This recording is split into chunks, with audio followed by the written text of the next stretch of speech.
Mahadev. SO Nishant Bhardwaj में मैं आपका स्वागत करता हूं भाई।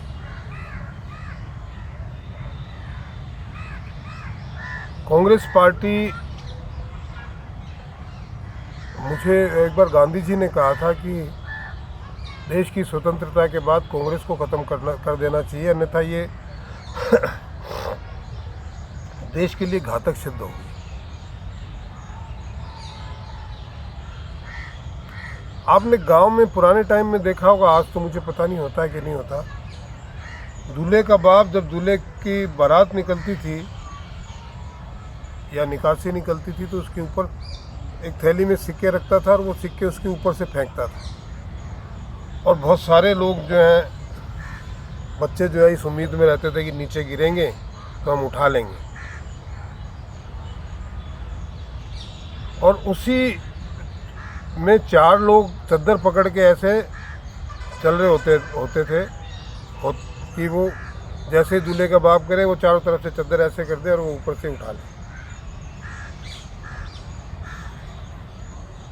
और वो जो नीचे बेचारे जो उम्मीद से बैठे हैं, मेहनत में लगे हुए हैं, उनके हाथ कुछ भी ना लगे। हमारे देश की आज़ादी के बाद ऐसा ही हुआ है। इस देश में ऐसा लगता है कि बलिदान सिर्फ नेहरू ने दिया है। नेहरू कांग्रेस में 2026 के आसपास आए हैं या 16 के आसपास, मुझे एग्जैक्ट ईयर याद नहीं है, 16 या 26 के आसपास आए हैं। उससे पहले वो कांग्रेस के मेंबर नहीं थे। नए देश की आज़ादी में उनका 1916 बता रहा हूँ मैं, या हो सकता है 26 और भी 10 साल बाद। उससे पहले सावरकर को काला पानी की सज़ा हो चुकी थी, जिसको ये बोलते हैं, उसका क्या योगदान था। और 2 जीवन उनको सज़ा हुई है, 2 जीवन की कैद की सज़ा हुई है उनको। उससे पहले लाखों लोगों ने अपना बलिदान आज़ादी के लिए दे दिया था। 1857 से लेके 1926 तक लाखों लोग।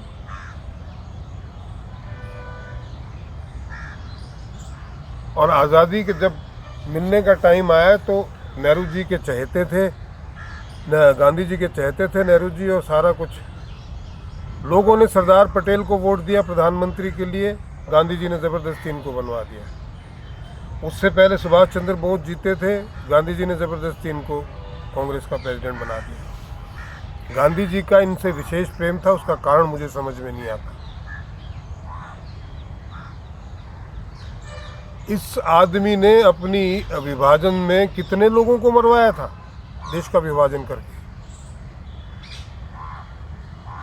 जिन्ना ने कहा था, अगर नेताजी सुभाष चंद्र बोस हिंदुस्तान के प्रधानमंत्री बनते हैं तो हमें पाकिस्तान नहीं चाहिए।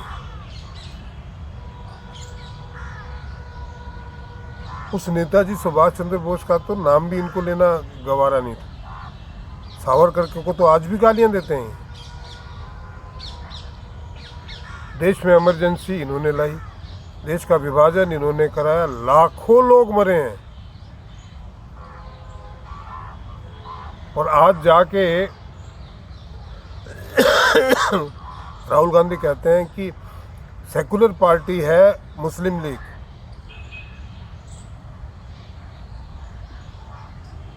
आज भी वो उसी चीज़ को जातियों में विभाजित करते हैं हिंदुओं को। मुसलमानों का एक छत्र वोट चाहिए। इनको पता है कि 18, 19, 20% मुसलमानों का वोट हमें मिल गया तो हिंदुओं को तो जातियों में विभाजित कर दो। ये ब्राह्मण है, ये क्षत्रिय है, ये शूद्र है, ये वो है, ये फलाना है, ढिमकाना है, ये शेड्यूल कास्ट है। बस उनमें से 1-2 को भी तोड़ लोग, 1-2 जाति को भी, तो आपको आ गए 5-7% वोट। और उनके 19-20% हो गए, 5-7% इधर से आ गए। और जो भ्रष्ट लोग हैं वो तो आपको वोट करेंगे ही करेंगे, उनकी तो दुकान आपसे चलती है। हो गए ना 30-32% वोट, आप जीत गए, आपकी सरकार बन गई। इसलिए ये सारे जो है वो जितनी भी विपक्षी पार्टियां हैं, ये मुस्लिमों का जम के तुष्टीकरण करती है। सारे लॉज इनके टाइम में देखो वो सारे इनके फेवर में आए हुए हैं। और मुसलमानों को अनपढ़ रखा हुआ था आज तक, इन्होंने पढ़ने दिया ही नहीं। पढ़ जाएगा, समझदार हो जाएगा, वोट नहीं देगा। दिक्कत है ना। कांग्रेस हिंदुओं को जातियों में विभाजित करके और हिंदुस्तान पे राज करना चाहती है और पूरी तरीके से कटिबद्ध है इस बात के लिए। और मुझे तो उन हिंदुओं पे गुस्सा आता है जिनका हजारों सालों से शोषण हुआ है और आज भी वो एक नहीं हो पाए। आज भी वो निजी स्वार्थ देखते हैं, देश का स्वार्थ, देश के हित नहीं देखते। तो ये लोग जो हैं, इनके लिए, देश के लिए इनके पास क्या एजेंडा है? और पहले क्या था? सब अपने अपने परिवार को बचाने के लिए लड़ रहे हैं। सब। कांग्रेस में कोई भी आदमी प्रधानमंत्री बनने का सपना देख नहीं सकता। कांग्रेस, अखिलेश यादव की पार्टी में अखिलेश यादव के अलावा कोई आदमी सुप्रीम नहीं बन सकता। मायावती की पार्टी में मायावती के अलावा कोई नहीं बन सकता। ममता की पार्टी में ममता के अलावा कोई नहीं बन सकता। लालू की पार्टी में लालू या लालू के उसके पुत्र के अलावा कोई नहीं बन सकता। मतलब केजरीवाल की पार्टी में केजरीवाल के अलावा कोई नहीं बन सकता। मतलब स्टालिन की पार्टी में अपने परिवार के सदस्यों के अलावा दूसरों को और कुछ पद भी नहीं दिया जाता। ये देश के लिए लड़ रहे हैं क्या? ठंडे दिमाग से सोचिएगा। भारतीय जनता पार्टी एक ऐसी पार्टी है जिसके अंदर किसी का बेटा जो है, मतलब अध्यक्ष का बेटा अध्यक्ष बन गया, ऐसा हुआ ही नहीं है। प्रधानमंत्री का बेटा प्रधानमंत्री बन गया, ऐसा नहीं हुआ और न होगा।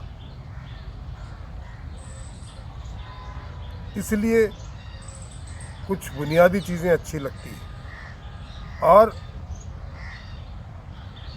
ऐसा मैं नहीं कहता कि बीजेपी में भ्रष्टाचार ही नहीं है,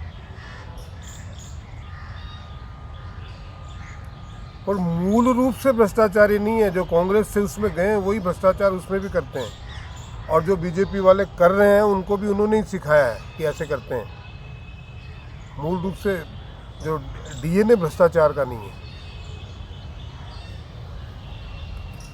विभाजन की राजनीति अंग्रेज भी करते थे, विभाजन की राजनीति मुगलों ने भी की है।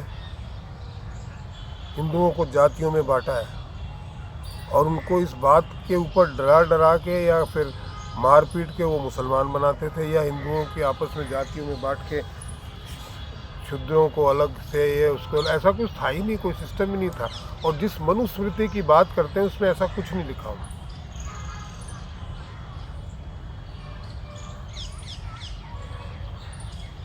मनुस्मृति पढ़ी ही नहीं लोगों। आप बोल दो दुनिया में कितने लोगों ने पढ़ी है, आप बोल दो, बस एक आदमी बोलेगा, 4 उसके पीछे चल पड़ेंगे और 100 बिना पढ़े लिखे, जो बिना पढ़े उनकी बातों को मान के फिर रिएक्ट करने लगेंगे। देश को तोड़ने की राजनीति है। मतलब ये ऐसे लोग हैं, वामपंथी और ये कांग्रेस वाले, कि 20 टुकड़े भी हो जाएं तो हम एक टुकड़े पे तो राज करेंगे ही करेंगे। अरविंद केजरीवाल सी बात जो कुमार विश्वास ने बोली थी कि पंजाब एक अलग देश बन गया, तो मैं अलग देश का प्रधानमंत्री बन जाऊंगा, नहीं तो पंजाब का जो है मैं मुख्यमंत्री बनूंगा।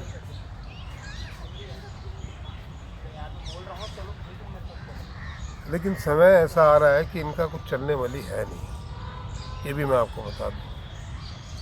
अपनी बदनीयती से ही समाप्त हो जाएगी। तो आज की वीडियो में इतना ही मित्रों, आशा है कि आपको पसंद आया होगा। प्लीज़ सब्सक्राइब कीजिए, शेयर कीजिए, कमेंट कीजिए और कंट्रीब्यूट ज़रूर कीजिए भैया। और 1 मिनट का अपना एक वीडियो बना के मुझे व्हाट्सएप पे भेजिए about this channel, about my विश्लेषण, प्रेडिक्शंस। आपको कैसा लगा? आप किसी विषय पे कुछ कहना चाहते हैं तो वो भी कह के भेजिए। मैं एक शॉर्ट का अलग से चैनल बना रहा हूँ, उस पर डालूंगा।